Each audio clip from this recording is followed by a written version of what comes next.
molécula de ADN?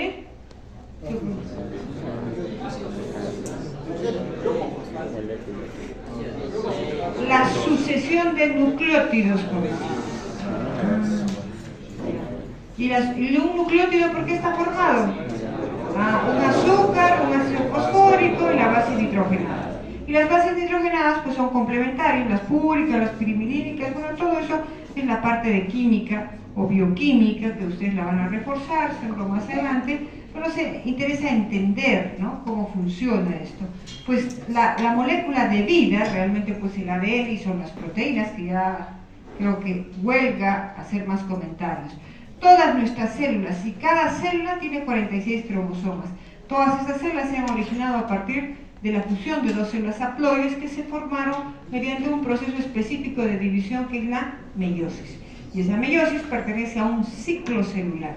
Ese ciclo celular que lo van a estudiar y cuyos mecanismos de regulación pues, los van a analizar muy en detalle para ver cómo es que influyen, ¿no? Cómo todo, al comienzo todas nuestras células se dividen a la misma velocidad, hasta que empieza la diferenciación, perdiendo la capacidad de dividirse algunos tipos celulares, ¿no?, y otros las mantienen, otros quedan en latencia y pueden nuevamente volver a dividirse bajo ciertas circunstancias, como van a ver ustedes en los procesos de cicatrización. Es más, inclusive las neuronas, jovencitos, las neuronas, si bien es cierto ya en nuestro organismo no se dividen, pero en condiciones de laboratorio y en cultivos celulares se ha logrado, o sea, se ha logrado que se dividan. ¿Por qué? Porque ya pues se conocen los mecanismos que regulan el ciclo celular. Entonces, ¿cómo hacer salir a esa neurona de un periodo G0? Hay dos moléculas implicadas en eso. ¿Cuáles son? Las ciclinas y las quimasas dependientes. Las ciclinas, como su nombre lo dice, aumentan y disminuyen a lo largo del ciclo. En cambio, las quimasas se mantienen constantes. Entonces la ciclina G1, que para facilitar le digo G1, tiene que alcanzar una concentración umbral. Si no alcanza esa concentración umbral, no se une a la quimasa dependiente de ciclina, no forma el factor promotor de la replicación, no hay división. Cuando no alcanza, que es el caso de la neurona, de los hepatocitos, de las fibras cardíacas, ¿qué hace? Entra en latencia en G0 y ya no se divide. ¿Y por qué? Porque está tan ocupada la célula en producir los neurotransmisores, en producir otras sustancias que le permitan el funcionamiento cardíaco, el funcionamiento nervioso, que no llega nunca a formar las ciclinas. Entonces sale del ciclo y entra en cero. Entonces, lógicamente, los investigadores que han hecho en cultivo, han inducido y han logrado la división de las neuronas, ¿no? Bueno, ya en histología hablaremos más de eso. Entonces, cada célula, miren, esto es importante también, chicos, porque nos hace pensar las dimensiones, ¿no? Miren, si yo logro estirar el ADN de cada uno de nuestros cromosomas, los más chiquitos, más o menos unos 2 centímetros, y los más grandes, más. Pero si yo uno el filamento de ADN de los 46 cromosomas, obtengo de una célula, obtengo un filamento que ¿cuánto medirá, chicos? Unos 2 metros, cerca de los 2 metros, 1,80 m. O sea, ¿se dan cuenta? O sea, cada núcleo contiene un filamento tan delgado, de nanómetros de grosor, por supuesto, pero tan largo que mide 1,80 m. ¿Cómo explicar esa cantidad de información condensada en un punto que ustedes lo han visto al microscopio? Ese punto de la neurona, el núcleo de cara abierta, ese punto del linfocito, ahí hay casi 2 metros de información de ADN. Luego vamos a ver cómo es posible eso, ¿no? Mira, miren las bases nitrogenadas.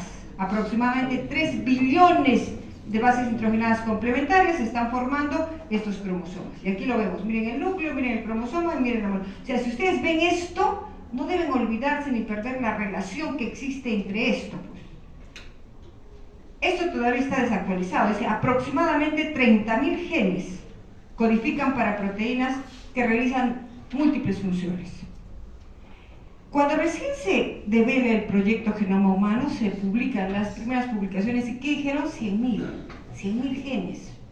Luego bajaron al poco tiempo 80.000, luego 50.000, luego 23.000, ahora 23.000. Pero no es que que se equivocaron, no, encontraron esa cantidad de genes.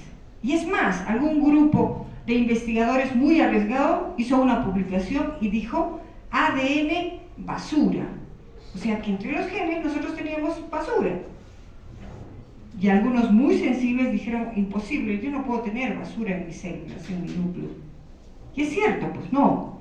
Y otros investigadores los derrumbaron, así trabajan los investigadores con conocimiento, y sacan la publicación Gemas entre la basura. Siempre ignorante, mira lo que has dicho, y ahí hay piedras preciosas. Y es efectivamente, o sea, ¿por qué hay esta variación en el número? Porque se publica los genes que realmente se tiene estudiados, localizados y se sabe cuál es su producto, cómo se expresa. Pero hay una gran cantidad de productos que se generan y que regulan todo ese proceso. Y esos son múltiples. Y eso todavía queda por estudiar. Por eso hay una pregunta que se hace en genética y dice, ¿está dilucidado todo el código genético y los mecanismos de regulación del mismo?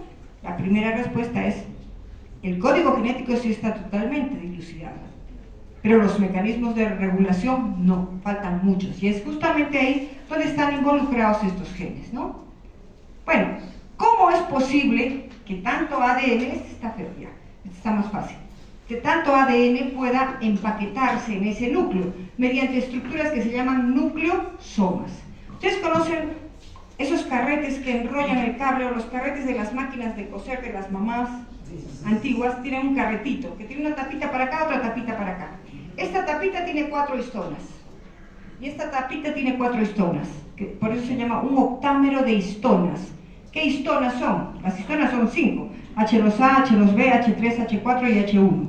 En el octámero participan la H2A, la H2B, la H3 y la H4. O sea, 4 histonas acá, 4 histonas acá. Y en el centro, como se enrolla el hilo, igualito se enrolla el ADN. ¿Ya? Entonces, ya se ha calculado inclusive, chicos, la cantidad de ADN que se enrolla acá, la cantidad de ADN espaciador, o sea, la cantidad de bases involucradas acá, todo está estudiado. O sea, ya se sabe exactamente cómo es que tanto ADN se puede compactar en estructuras que se llaman, que están formadas por histonas y que permiten esto. ¿De acuerdo? Cada uno de estos, que forma varios, se llama el cromatosoma, y todo esto es un nucleosoma, todo este conjunto es nucleosoma. Y entonces, la H1, ¿dónde entra a tallar? Compactando este con esto, haciendo mucho más compacto el ADN. Bueno, esto creo que ustedes ya lo conocen. ¿Por qué decimos antiparalelas? Porque una corre en el sentido 5', 3' y 3'. ¿Y a qué está referido ese 5 y ese 3? Al carbono. Pasen sin hacer bulla, por favor. Al carbono que tenemos nosotros acá. Acá termina el carbono ¿de quién? Del azúcar. Luego les voy a pasar para que nos ubiquemos bien. Entonces miren, y acá las bases nitrogenadas complementarias. Adenina, timina, guanina, citosina, todas las bases que ya conocemos nosotros, ¿no? ¿Cuáles son las propiedades que empecé mencionándolos al inicio? Las propiedades y funciones del ADN. Las propiedades son la autorreplicación, la mutación, la recombinación y la reparación. ¿Qué ADN no se repara? El mitocondrial. ¿Y cuáles son las funciones? Depósito de genes, no, algunos virus también, transmisión de la información genética. Y ese es el dogma de la biología, es el dogma de la vida, mis queridos alumnos, ¿no? ADN, transcripción a RNAs, muchos RNAs, traducción a proteínas, ¿no? Y las proteínas hacen todo el trabajo de la vida, ¿no? Bueno, esto lo pueden analizar ustedes. El mecanismo de replicación es sumamente complejo, ahí están involucradas muchas enzimas, las topoisomerasas, las helicasas, las ligasas, o sea, son muchas, ¿no? Que cumplen diferentes funciones y que regulan. Y todas esas, ¿de dónde entraron? Del citoplasma. ¿Quién las fabricó? Los ribosomas. ¿Quién dio las órdenes? Los genes. O sea, se dan cuenta cómo se concatena todo el proceso. Y ahí está, esto en las bases nitrogenadas, miren que habíamos dicho púricas y pirimidínicas, ahí están, en el RNA, ¿no? Se sustituye la timina por el uracilo, acuérdense siempre de eso. Y bueno, estos son los azúcares, miren, y acá justamente termina el azúcar en este carbono, ¿no? O termina en el otro carbono, entonces por eso decimos 5', 3'. Y eso tiene una repercusión. Cuando se se abre la molécula de ADN, se desenrolla, primero se abre la molécula de ADN, esta es copiada rápidamente en diferentes puntos. Primero decían es como un cierre mentira porque eso no explicaría la velocidad a la que se da. Hay varios puntos que se abren como horquillas que se llaman los replicones. Pero la otra cadena se da en fragmentos. ¿Qué se llaman esos fragmentos? De Okazaki. Entonces saben eso muy bien. Y ahí tenemos justamente, miren, la cadena parenteral, ¿no? Las bases nitrogenadas, miren cómo se abre, cómo se... Entonces está muy fácil de recordar. El proceso de transcripción, ya, una de las cadenas sirve de molde para la síntesis de una molécula, o sea, se copia, ¿no? Cuando se copia todo, lo que sirve y lo que no sirve. Pero era necesario, o sea, por eso no se podía decir ADN basura, porque eso sirve. O sea, en el momento, en el primer transcrito, es necesario. Y entonces se habla de los intrones y de los exones, eliminando segmentos durante el procesamiento, ¿no? Entonces, eso ya lo van a estudiar más adelante. Bueno, acá tenemos químicamente los ácidos nucleicos, el RNA y el ADN, eso no nos compete mucho. Y miren los tipos de RNA. Los más conocidos son estos, chicos. Todos están al servicio del ADN. El mensajero ya sabemos qué es, ¿no? Ahí van los codones y en el de transferencia van los anticodones, ¿no? Tenemos el ribosómico, ya lo conocemos. Acá tenemos, miren, la forma como se ha establecido que tendría el RNA de transferencia como un trébol, ¿no? En este lado tendríamos el codón y el anticodón, complementarios todos ellos que vamos a ver. Pero no son los únicos, chicos.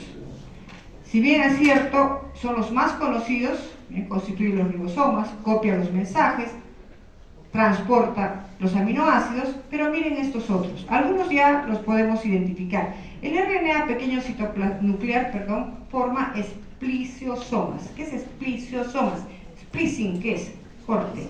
Justamente son los que tienen que intervenir en el procesamiento y eliminar los sectores del transcrito primario para que sea más corto, ¿no? Y pues, el otro pequeño citoplasmático, ese lo conocen, ¿no? ¿Sí lo conocen? 7S, RNA SC7S. El pequeño citoplasmático forma partículas de reconocimiento. ¿Se acuerdan? En la señalización para la formación de proteínas en el retículo endoplásmico rugoso hay un péptido señal que dice, no, oye, yo tengo que irme allá. A este ribosoma y este ribosoma tiene que irse allá. Y las riboforinas lo aceptan. Entonces, este es el pequeño citoplasmático que forma partículas de reconocimiento, que es un RNA. El RNA de interferencia, este está siendo muy estudiado. Mira, de interferencia, silencia genes indeseables. O sea, hay personas que de repente, ustedes van a encontrarse y escuchan, ¿no? Le detectaron un cáncer. Con todas las atenciones y todo, no duró ni 6 meses y se murió. Le detectaron un cáncer, mira el tratamiento, todo, y ya hace 25 años y está vivo. O sea, hay muchos mecanismos intrínsecos a cada paciente, al tipo de cáncer que se presente y la respuesta que tenga su organismo en sus genes para poder dar un buen pronóstico y seguir viviendo, o bueno, el tipo de cáncer también, ¿no? Entonces silencia genes indeseables y el RNA activo no codificante que se une al ADN o RNA o proteínas para regular genes. De todo esto, mis queridos alumnos, es lo que me dijeron que era basura, lo cual es totalmente falso, ¿no? Solamente se abocaron a los genes que decían, este gen codifica para esta proteína, para la actina, para la miosina, pero no es todo eso, pues hay muchas otras cosas que se tienen que ver. Bueno, la síntesis de proteínas, ya yo no tendría que recordar esto, pero ustedes lo ven, miren lo que intervienen, hemos hablado del codón en el RNA mensajero, el anticodón, el aminoácido y bueno, ya, la estructura del RNA, acuérdense que hay señales que tienen que eliminarse, ¿no? O sea, esto es lo que sí me interesa mencionar, lo vamos a tratar mucho en genética. Este es el código genético. El código genético está totalmente dilucidado, estudiado, comprendido, y en base a si es que se fabrican genes actualmente, y se fabrican proteínas y medicamentos, y se mejora la calidad de vida de los seres humanos. Entonces, miren acá tenemos estos tripletes que corresponden a a los codones del RNA mensajero, y si ustedes se dan cuenta, ¿cuántos aminoácidos tenemos nosotros, chicos? 20 aminoácidos, ¿no? Aunque ahora me añade algunas otras variantes, pero bueno, 20 aminoácidos. Esos 20 aminoácidos necesitarían 20 codones, pero las combinaciones posibles son más. Por lo tanto, acá tenemos 64. 64. ¿Qué quiere decir? Que existe más de un triplete que codifica para el mismo aminoácido. Y esa condición le da la condición de degenerado, ¿no? Cuando una mujer tiene dos parejas, que le dicen es una degenerada, o ese hombre es un degenerado, ¿no? O sea, existe más de un triplete que codifica para el mismo aminoácido. Y otra de las características de nuestro código genético es que es universal. ¿Qué significa? No me digan, ay, es el mismo en todos los seres vivos, cero. No, que es el mismo, será el mismo en ti, en la mosca, pero en mí no creo.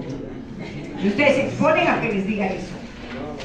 No, todos los seres vivos, miren, es diferente lo que voy a decir, todos los seres vivos utilizan los mismos tripletes para codificar los mismos aminoácidos. Cuando yo me como cebolla, estoy consumiendo ahí arginina, por ejemplo, ¿cierto? Sí. Y en todos los alimentos consumo yo proteínas que tienen diferentes aminoácidos. Y esas plantas, esos animales utilizan los mismos tripletes, aunque hay ciertas variaciones, pero vamos a mantener eso más adelante. Hay ciertas variaciones, pero utilizan los mismos tripletes para codificar los mismos aminoácidos. Y eso es la condición de universal. Son dos características importantes que no varían mucho, es universal y es degenerado. Existe en el código genético un triplete con el que siempre empieza la síntesis, es AUG que codifica. Por eso hay un procesamiento, no que todas las proteínas tienen la metionina primero, no, la eliminan después, ¿no? Y cuando aparece en la síntesis de acuerdo a las necesidades, porque no se fabrica más de lo que se necesita, de acuerdo a las necesidades aparece cualquiera de estos tripletes que parecen el llanto de un bebé, entonces se cortó la síntesis. Son los de finalización y el de inicio. Bueno, ahí está el flujo de la información genética y miren, se ha estudiado, ¿no?, en los ratones y en el humano. Miren esto, hay mucha similitud, ¿no? Pero el contenido pues es diferente, es como todo. Yo traigo un libro, les voy a traer un libro igualita, la tapa de mi libro que se lo han copiado, ahí está igualita, pero el contenido no es el mismo. Entonces no es igual. Entonces sí, ¿quién se horroriza, no? El pobre ratón se horroriza de todos los defectos que tenemos nosotros. Bueno, y ahí tenemos, miren, nuevamente, el código genético desglosado, la molécula intermediaria. Ya, esto también quiero que lo comprendamos. El hecho de que el código genético sea degenerado, ¿es beneficioso o es perjudicial para nosotros? Es beneficioso, ¿cierto, chicos? Es beneficioso, pero van a ver entre comillas, ¿ah? Es beneficioso porque al haber un error, acuérdense, por ejemplo, ¿han escuchado hablar de la anemia falciforme? Sí. Ajá. ¿Qué falla en la anemia falciforme? La molécula de hemoglobina, que es una proteína. ¿Y por qué? Un solo aminoácido cambia. ¿Cuál es? El ácido glutámico por la valina. Ya. Cambia un solo aminoácido y ya esos pacientes, los glóbulos rojos los tienen en forma de oso. No pueden vivir en altura y tienen una serie de trastornos en la hematosis, por ejemplo, ¿no? No es igual que los discos bicóncavos. Pues bien, eso ahí fallaron muchos procesos de reconocimiento. La pilla de la hemoglobina se logró tanto en la chaperona que no la ubicaron y no la destruyó porque debió destruirla, ¿no? Pero no la destruyó. Pero miren acá tenemos estos codones, codifican para estos aminoácidos, por lo tanto se forma esta proteína.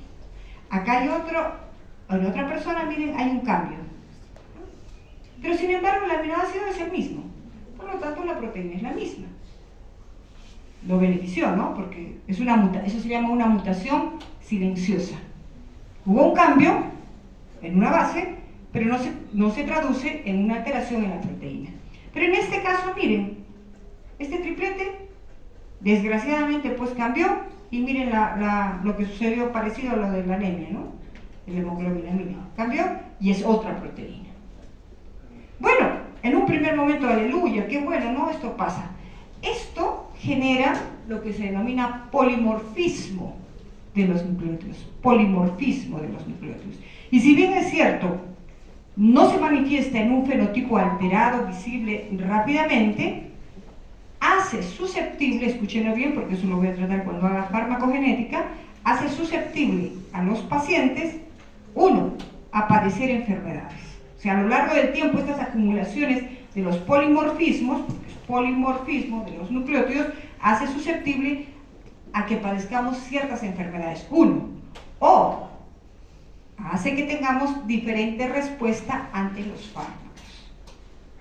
O sea, no cuando uno va al hospital a todos les dan la misma dosis. No van a hacer eso cuando ustedes sean médicos, ¿ah? Va un paciente y le dan, no puedo dormir, allá, tome alprazolam, va a tomar. Se toma un alprazolam en la noche.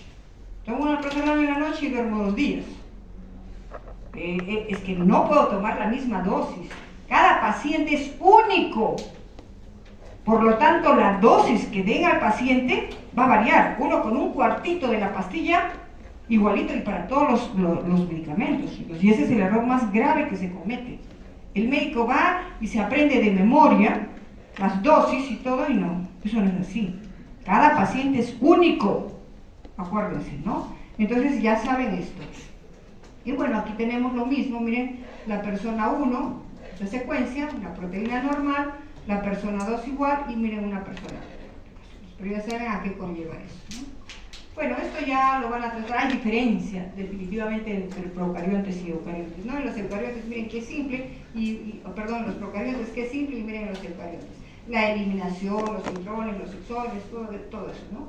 Y la regulación de la expresión génica que le estudiarán cuando hagan el curso de biología molecular. Y aquí tenemos, les he puesto esto para que les ayude a ver las características, por si no se acuerdan, del ADN, del ARN, y fin. Bien, jovencitos, hasta aquí terminamos.